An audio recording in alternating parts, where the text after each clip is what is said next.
Narito na ang Veritas Editorial, ang paninindigan ng Veritas 846 sa mga napapanahong usapin sa bansa. Pakinggan si Reverend Father Anton C.T. Pascual, Pangulo ng Veritas 846, ang radyo ng simbahan. Veritas Editorial.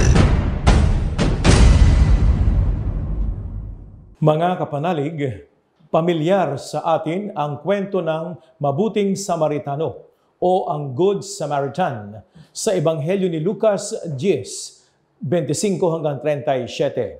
Isang Samaritano ang tumulong sa isang lalaking naglalakbay na hinubaran, binugbog at iniwang halos patay na ng mga tulisan.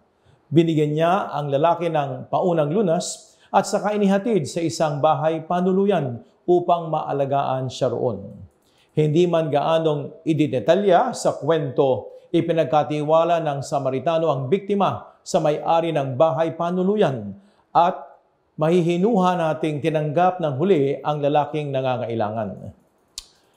Kapanalig, sa may-ari ng bahay panuluyan, minsan inilihan tulad ni Pope Francis ang mga doktor. Sa kahilingan ng Samaritano na alagaan ng sugatang lalaki, tumalima ang may-ari ng bahay panuluyan. Ito rin ang hiling sa ating mga doktor at sa mga nasa medikal na propesyon sa kasalukuyan. Alagaan po ang mga may sakit, mahihina, nahihirapan sa kanilang kondisyon. Malinaw na patnubay ng pagkawanggawa o charity ang paggagamot sa mga may karamdaman at maibsan sa sakit na nararanasan ng mga pasyente. Hindi po madali ang maging malapit sa paghihirap ng mga may iniindang sakit. Kaya bilib tayo sa mga doktor na tunay na inuuna ang kapakanan ng mga pinagkakatiwala sa kanila. Kaya naman nakakalungkot kung totoo ang balita kamakailan tungkol sa mga doktor na nakikipagkonsabahan di umano sa mga pharmaceutical companies upang kumita lamang mula sa pananamantala sa mga pasyente. Kapalit daw ng pagrereseta ng mga gamot na ibinebenta ng isang kumpanya, makatatanggap ang mga doktor ng milyong-milyong komisyon, mamahaling kotse, libreng biyahe abroad at iba pang luho. Abay, narinig na po natin yan noon pa. Totoo pala yan hanggang ngayon. May kota raw sa mga doktor na nagre-recruit ng naturang kumpanya. Ang siste, irereseta ng mga doktor ang iba't ibang gamot kahit hindi naman talaga ito kailangan ng pasyente. Aba, masama yan, bad. Mahal na nga ang branded na gamot, posibleng may hindi magandang epekto pa ang mga ito sa mga umiinom na may sakit. Luging-lugi at kawawa ang mga pasyente. Ano ba yan, kapanalig? May mga nagsasabing matagal na ang ganitong kalakaran sa Pilipinas. Hindi na raw ito bago. Ito'y open secret, ika nga. Sinusuhulan ng malalaking kumpanya ng gamot ang mga doktor at mismong may-ari ng mga ospital para ang kanilang mga gamot ang ireseta sa mga pasyente. Gayunman, gaya ng kapuputok lamang na balita, abay walang malinaw at matibay na ebidensyang magpapatunay sa mga paratang laban sa mga tinatawag na Big Pharma at mga kasabwat nilang doktor. Kung hindi ito maimbestigahan, unti-unti ring matatabunan ng isyong ito.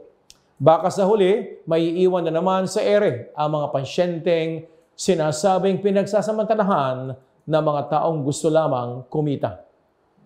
Naglabas ang Department of Health o DOH ng isang MC na pinapaalalahanan ng mga medical professionals na mga unethical o mali ang tumatanggap ng anumang uri ng regalo mula sa mga pharmaceutical companies.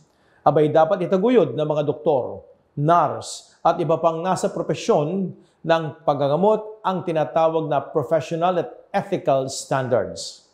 Interes ng kanilang mga pasyente ang dapat na nangingibabaw at salungat dito ang pagbibigay sa kanila ng mga gamot na hindi naman nila kailangan at bubutas sa kanilang bulsa kung kailangang at dapat bilhin.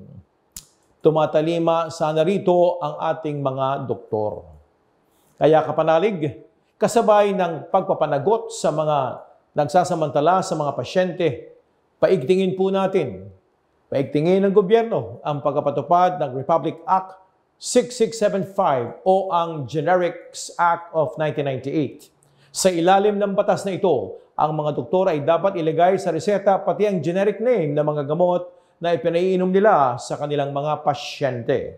Ibig pong sabihin, malaya ang pasyenteng bilhin ang katumbas ng mga branded na gamot.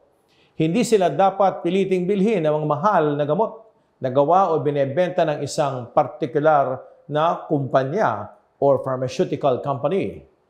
Kaya mga kapanalig, kung mapapatunayang totoo ang mga tiwaling gawain ng mga ganid sa salapi, damay hindi lamang ang matitinong doktor. Tiyak na madadamay din ang tiwala ng taong bayan sa buong medical profession. Kaya ipagdasal po natin na naway magkaroon ng whistleblower, merong talagang magumpisal at kumanta na. Sumainyo ang katotohanan. Inyong napakinggan ang Veritas Editorial. Ugaliing pakinggan ng Veritas Editorial kasama si Reverend Father Anton C.T. Pascual. Veritas Editorial.